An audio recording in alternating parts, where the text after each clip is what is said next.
저희들에게 주시는 하나님의 말씀은 구약성경 욥기 1장 21절 한 절의 말씀입니다. 이르되 내가 모태에서 알몸으로 나와 싸운즉 또한 알몸이 그리로 돌아가올지라. 주신 이도 여호와시요 거두신 이도 여호와시오니 여호와 이름의 찬송을 받으실지니이다 하고 아멘. 지난 금요일부터 저희가 욥기의 말씀을 묵상하기 시작했습니다. 욥기의 말씀을 묵상을 시작하면서 제가 신학대학원 졸업할 때 논문을 욥기를 썼어요. 그런데 얼마나 엉터리로 썼는가 하는 것 때문에 말씀을 묵상하면서 얼굴이 화끈화끈했습니다. 왜냐하면 어떤 식으로 이제 욥기의 말씀을 논문을 썼느냐면 욥이 이렇게 고난을 당했는데 끝까지 인내하고 참고 참았더니 하나님께서 복에 복을 더해 주셨다. 그러니 결론에 가서 참고 오래 참으면 하나님께서 우리도 욥과 같이 복을 주실 거다 라는 식으로 논문을 썼어요. 비록 그 고난이 무엇을 근거로 해서 어떻게 왔는지는 모르지만 욥이라는 분이 잘 참았다. 그래서 하나님께서 자식도 다시 주시고 재산도 다시 주시고 이렇게 됐다 하는 식으로 논문을 썼는데, 우리가 보는 매일 성경의 해설을 쓰신 목사님이 그렇게 읽으면 안 됩니다라고 아주 직격탄을 날렸더라고요. 욥기는 고난을 이겨라 하는 게 메시지가 아니라는 거죠. 근데 저는 그렇게 논문을 썼으니까 얼마나 엉터리 신학생이었나 하는 것 때문에 얼굴이 화끈화끈했습니다. 이제 반성하는 뜻에서 말씀을 잘 묵상하고 제대로 한번 욥기의 말씀을 마음에 담아보려고 합니다. 먼저 오늘은 이제 첫째 시간인데 우리가 12월 20일까지 거진 한 50일 조금 안 되는 기간 동안 욥기를 보는데, 먼저 생각할 것은 욥기는 지혜서예요. 지혜서. 그러니까 지혜서가 성경에 세 곳이 있습니다. 잠언이 있고요, 욥기가 있고요, 전도서가 있습니다. 그런데 그 중에서 잠언은 어떻게 생각하면 기계적이고 수학적입니다. 너희가 이렇게 하면 이렇게 된다. 그러니까 우리가 잠언의 말씀은 솔로몬이 기록한 것으로 잘 알고 있는데, 제가 말씀드린 것처럼 기계적이고, 그리고 이 잠언의 말씀은 수학적이다. 적용이 깨끗하게 떨어져요. 너희가 이렇게 하면 이렇게 된다. 그런데 잠언의 말씀을 건너뛰고 욥기에 들어오면 조금 우리가 말씀을 묵상하기가 쉽지가 않습니다. 이제 제가 겪은 일 한 가지를 전하죠. 우리 박보혜 목사님이 예술가예요. 꽃꽂이를 이제 다 하는데, 저는 늘 모르지만 옆에서 같이 사니까 들여다보게 되죠. 그런데 이 꽃을 꼽는 게 아무렇게나 꼽는 게 아니더라고요, 그게.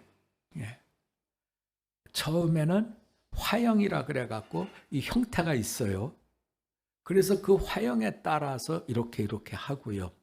또 거기에 이 화형뿐 아니라 꽃의 크기, 컬러 이런 것들도 이렇게 해라 하는 처방이 있더라고요. 그래서 그 기초를 바탕으로 해서 꽃을 꽂고 어느 만큼 이제 꽃을 꽂을 만하면 중급반이 됩니다. 그 중급반이 되면 거기서 조금 응용들을 해요. 조금.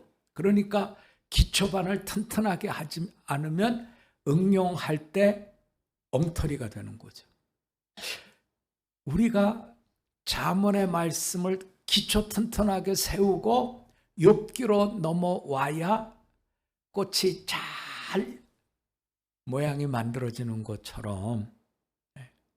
그런데 저는 박바연 목사님이 꽃을 꽂고 그것을 교회 여기저기에다가 이렇게 이제 놔주는데, 은혜 받는 때는 언제냐면요, 이제 꽃이 얼만큼 지나면 화분에 있는 꽃하고 다른 게 뿌리가 없잖아요. 그래서 보통 한 길어도 여름 같은 경우는 3, 4일, 요즘처럼 날씨가 좀 좋으면 한 4, 5일 가는데요.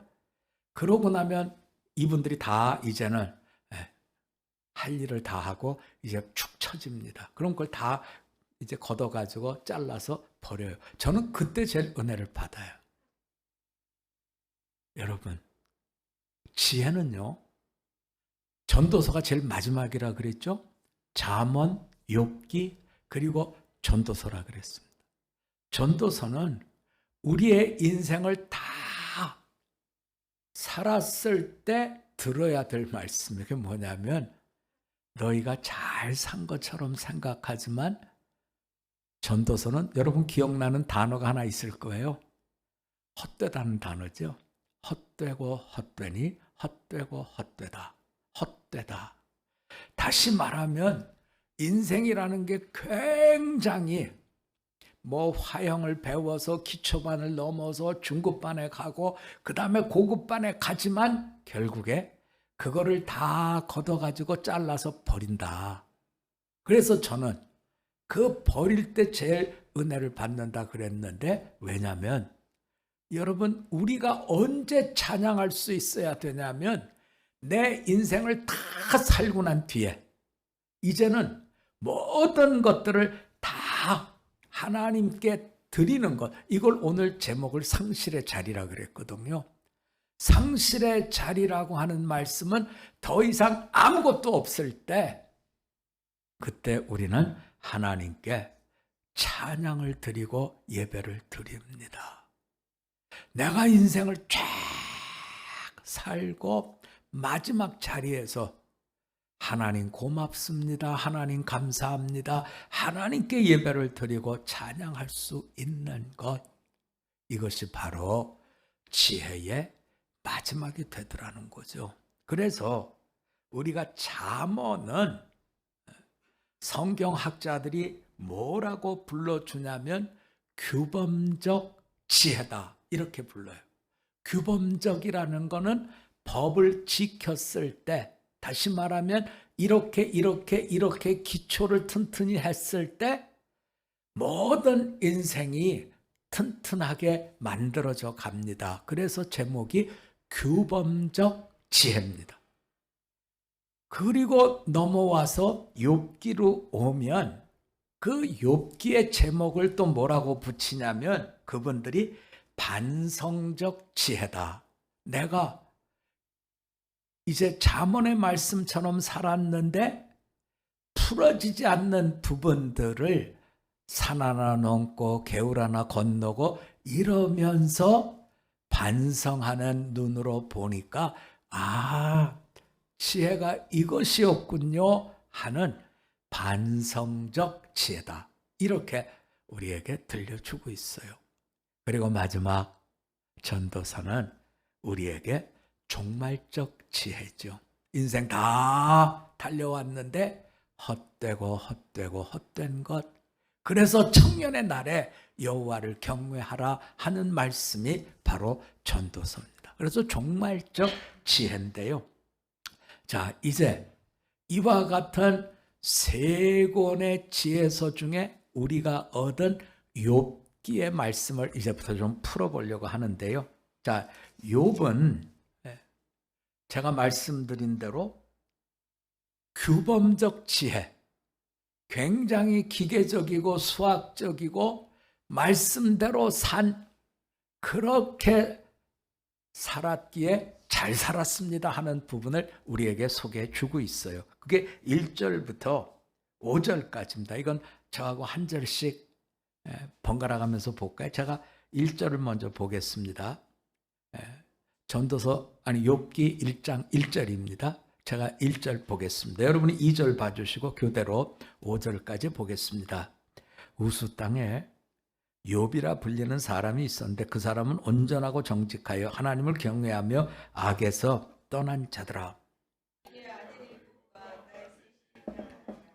그의 소유물은 양이 7,000마리요 낙타가 3,000마리요 소가 500결이요 암나귀가 500마리며 정도 많이 있었으니 이 사람은 동방 사람 중에 가장 훌륭한 자라.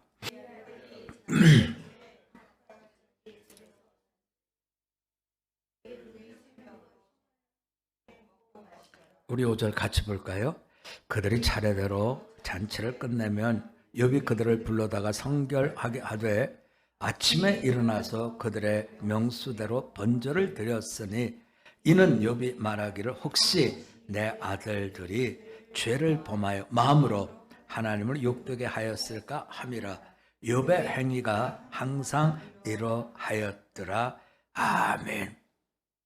온전했어요. 정직했어요. 하나님을 경외하고 악에서 떠났어요. 그랬더니 하나님이 아들 7, 딸 3을 주셨어요. 3절에 보면 그의 소유물은 하나님이 축복하셔서 양이 7,000마리, 낙타가 3,000마리, 소가 500결이라 그랬으니까 1,000마리, 암나귀가 500마리, 종도 많고 이 사람은 동방 사람 중에 가장 훌륭한 자다, 가장 부자라는 뜻이에요. 그러니까 하나님 앞에서 온전하고 정직하고 하나님을 경외하고 악에서 떠났더니 하나님이 복을 주시고 복을 주시고 복을 주셨다. 자, 저하고 여러분 어디로 가보냐면 신명기 28장으로 가봅니다. 신명기 28장 1절부터 6절까지만 저하고 좀 보겠습니다. 제가 1절 보겠습니다. 내가 내 하나님 여호와의 말씀을 삼가 듣고 내가 오늘 내게 명령하는 그의 모든 명령을 지켜 행하면 내 하나님 여호와께서 너를 세계 모든 민족 위에 뛰어나게 하실 것이라.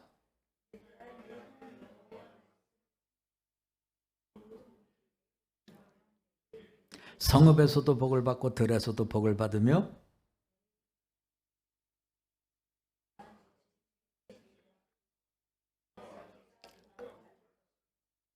내 광주리와 떡반죽 그릇이 복을 받을 것이며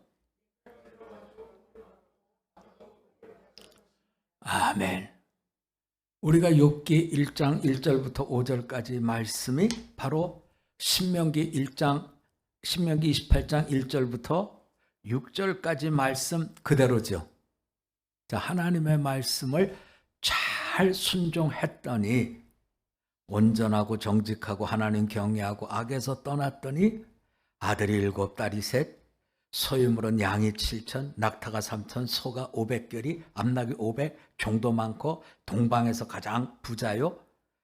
그들은 화목해서 자기 생일에 각자 집으로 다 잔치를 했고 누이 3명도 다 해서 잔치를 잘 했는데 얼마나 욥이라는 분이 경건하게 살았냐면 잔치가 끝나면 성결하게 하나님 앞에서 번제를 드렸는데 혹시 내 자녀들이 하나님 앞에 범죄해서 하나님께 욕되게 하였을까 번제를 드릴 만큼 한 사람 한 사람 번제물을 하나님께 드리면서 아버지가 제사를 지냈다는 거예요. 그러니까 흠잡을 데가 없죠. 이건 바로 신명기 28장 너희가 젖과 꿀이 흐르는 땅에 들어가면 이렇게 살아라 하는 말씀 그대로 산 거죠. 얼마나 하나님이 좋아하고 기뻐했을까 하는 걸 마음에 두시고요. 그런데 욥기에 어떤 내용들이 있냐면 지금 우리가 규범적 지혜를 넘어서 반성적 지혜로 지금 넘어가는 겁니다. 자, 13절입니다. 제가 보겠습니다. 하루는 욥의 자녀들이 그 맏아들 집에서 음식을 먹고 포도주를 마실 때 사환이 욥에게 와서 아뢰되 소가 밭을 갈고 나귀는 그 곁에서 풀을 먹는데 스밧 사람, 지금 에디오페입니다.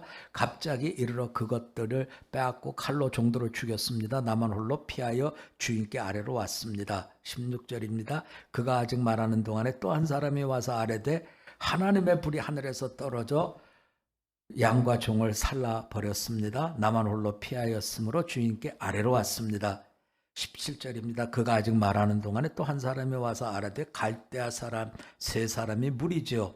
갑자기 낙타에게 달려들어 그것을 빼앗고 칼로 종들을 죽였습니다. 나만 홀로 피하였으므로 주인께 아래로 왔습니다. 18절입니다. 그가 아직 말하는 동안에 또 한 사람이 와서 이르되 주인의 자녀들이 그들의 맏아들 집에서 음식을 먹고 포도주를 마시는데 얼마나 거친 바람이 왔는지 큰 바람이 와서 집 네모퉁이를 쳐가지고 그 청년들 위에 무너져서 애들 10명이 다 죽었습니다. 나만 홀로 피하여서 주님께 아래로 왔습니다. 20절입니다.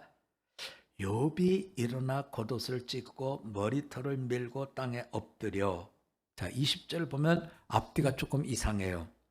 욥이 일어나서 앞에서 겪었던 애들 다 죽고 재산 다 뺏기고 다 잃어버렸을 때 겉옷을 찢고 머리털을 미는 것은 슬픔을 나타내는 겁니다.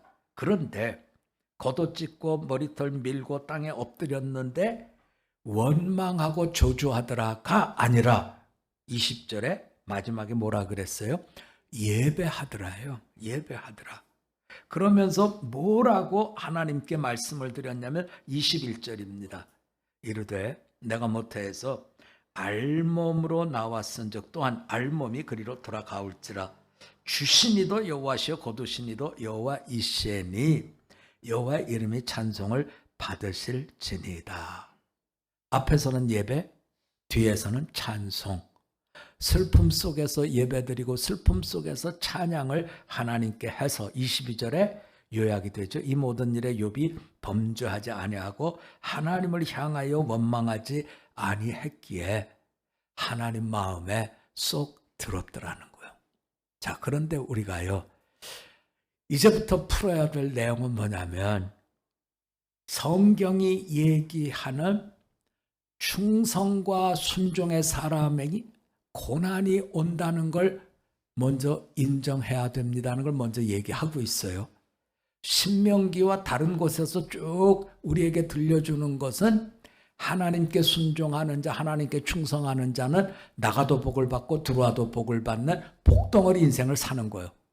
그런데 욥기에 오면 동방의 의인이라고 하는 욥도 이렇게 어려움을 겪었다. 그러니까 먼저 누가 어려움을 겪을 때 함부로 얘기하지 말라는 거죠. 자, 우리 한번 같이 해봅시다. 어려움 겪는 사람에게 함부로 얘기하지 맙시다. 네. 오히려 그 사람이 나보다 더 거룩하게 살 수도 있다는 거예요. 욥을 보라는 거죠. 그런데 어려움이 찾아와서 애들 다 죽고 재산 다 무너지고 다 빼앗기고 다 이렇게 됐다는 거예요. 그러니까 함부로 얘기하지 말라는 겁니다. 그런데 욥기는 우리를 어디로 데려가냐면 여러분 6절로 가볼까요? 1장 6절입니다. 제가 한번 보겠습니다. 6절부터 쭉 보겠습니다. 하루는 하나님의 아들들이 와서 여호와 앞에 섰고 사탄도 그들 가운데 온지라. 여호와께 사탄에게 이르시되 내가 어디서 왔느냐? 사탄이 여호와께 대답하여 이르되 땅을 두루두루 돌아 여기까지 다녀왔습니다. 여호와께 사탄에게 이르시되 내가 내 종 욥을 주야에 보았느냐? 그와 같이 온전하고 정직하여 하나님을 경외하여 악에서 떠난 사람은 세상에 없다. 사탄이 여호와께 대답하여 이르되 욥이 어찌 까닭 없이 하나님을 경외하겠습니까? 주께서 그와 그의 집과 그의 모든 소유물을 울타리로 두르심 때문 아니겠습니까? 주께서 그의 손으로 하는 바를 복되게 하사 그의 소유물을 땅에 넘치게 하셨기에 욥이 그렇게 신앙생활을 경건하게 잘했습니다. 그래서 11절에 보면 이제 주의 손을 펴서 그의 모든 소유물을 쳐보십시오. 그리하면 틀림없이 주를 향하여 욕하지 않겠나이다. 여호와께서 사탄에게 이르시되 웃으면서 하시는 말씀이에요. 내가 그의 소유물을 다 내 손에 맡기겠다. 다만 그의 몸에는 내 손을 대지 말지니라. 사탄이 곧 여호와 앞에 물러가니라. 지금 사탄이 하나님한테 얘기하기를 저렇게 욥이라는 사람이 경건하고 신실하고 온전한 신앙인으로 산 것은 하나님이 축복하셨을 뿐만 아니라 방벽이 되셔서 지켜주셨기에 저 사람이 저렇게 신앙생활을 잘하지, 이유 없이 저 사람이 신앙생활을 잘하겠습니까? 만약에 그가 가지고 있는 걸 다 잃어버린다고 하면 그는 하나님 원망하고 저주할 겁니다. 그랬더니 하나님이 빙그레 웃으시면서 아이고 사탄 너 언제 철드냐 하는 내용으로 그래? 그러면 가서 네가 욥을 한번 네 마음대로 한번 해봐. 그러나 생명은 건드리지 말고 한번 네가 고난을 줘봐. 그렇게 해서 그 뒤에 나오는 욥의 고난이 주어졌더라는 거예요. 다르게 표현하면 하나님은 사탄에게 욥을 내주지만 징계하는 것도 아니고 징벌하는 것도 아니고 욥이 무너질 거라고 생각 안 하시면서 지금 내주는 거죠. 하나님은 욥을 분명히 믿고 계시더라는 겁니다. 자, 이제부터 말씀을 좀 풀어드려야 되겠죠. 여러분, 여기 아이하고 어른하고 떨어져서 가는데 저 아이와 어른이 아버지와 아들인 거 여러분 아실 때가 있죠. 뭘로 알아요? 닮았어요. 닮았어. 네. 아버지가 팔을 이렇게 뒷짐지고 걸으면 조그만 아이가 어떻게 걸어요? 걔도 뒷짐지고 걸어요. 이런 게 닮았다고요. 근데 오늘 성경은 하나님의 자녀된 욥이 누구를 닮았다는 거예요? 하나님을 닮았다는 거예요. 그럼 뭘 닮았느냐? 자, 하나님께서 여러분을 구원하시고 하나님께서 여러분을 축복하시는 게 여러분에게 근거가 있어요? 여러분이 뭔가 받을 만해서 주셨나요? 자, 우리 한번 같이 해봅시다. 하나님은 이유 없이 우리를 축복하십니다. 그래서 생명도 주시고 우리가 이 땅에 살 만한 모든 필요를 다 채워주셨어요. 이유 없이, 까닭 없이. 그래서 하나님은 우리를 복되게 하셨고 우리는 복을 받았어요. 그러면 우리가 하나님을 닮았다고 하면 우리도 하나님에게 이유 없이 까닭 없이 하나님을 어떻게 해야 돼요? 하나님을 기쁘게 해야 되겠죠. 하나님께서 우리 때문에 너무 마음이 좋다 이렇게 해야 되겠죠. 그래서 오늘 말씀은 주어졌다는 거죠.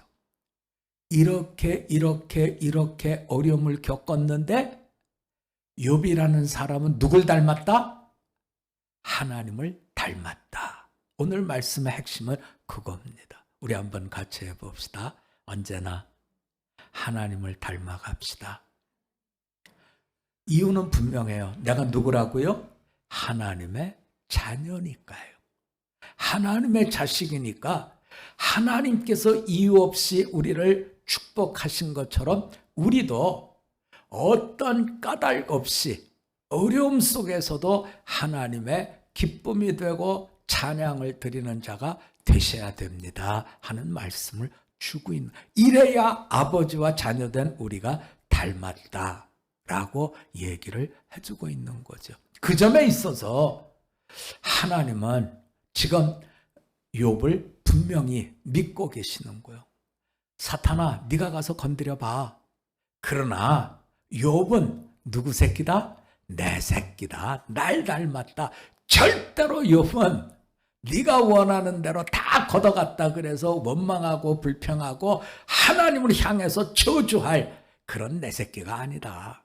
끝까지 욥은 슬픈 일을 겪어서 슬프기는 하겠지만 하나님을 예배하고 하나님을 찬양할 거다 하는 말씀을 우리들에게 주고 계신 거죠.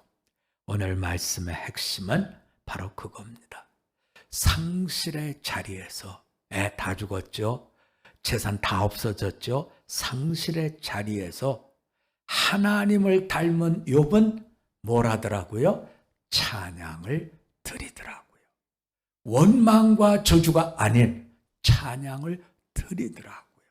그래서 오늘 욥기가 우리들에게 듣게 해주는 것은 너희가 기초를 잘 놓고, 그래서 잠언의 말씀처럼 든든하게 기초를 만들고 기초 생활을 잘 하면 응용 문제로 사탄이 와서 친다 할지라도 너희는 기초 탄탄한 하나님을 슬픔 가운데서도 어떻게 하더라고요? 예배를 드리고 슬픔 가운데서도 하나님께 찬양하는, 하나님께서 무엇을 주셨기 때문에 아멘이 아니라 안 주셔도 아멘이요, 가져가셔도 아멘이요, 우리는 언제나 하나님을 찬양하고 예배하는 하나님의 닮은 꼴과 같은 자녀입니다 하는 말씀을 주고 있는 것이죠. 여러분, 길을 가는 사람들이 저에게, 제가 누군지 모르는데 저한테 그런 얘기를 하는 거예요. 혹시 목사님 아니세요? 그럼 제가 웃으면서 제가 목사인 거 어떻게 아셨어요? 그랬더니 딱 보니까 목사 같아요 그러더라고요. 여러분, 딱 보니까 하나님의 자녀 같아요 하는 소리를 우리 모두가 들었으면 합니다. 길은 딱 한 가지예요. 어떤 경우라도 예배드리고 찬양하고 슬픔 가운데서도 상실의 자리에서도 끝까지 하나님을 우리가 높일 때 우리는 하나님의 자녀라고 하는 이런 평가를 받습니다. 다 같이 기도드리겠습니다.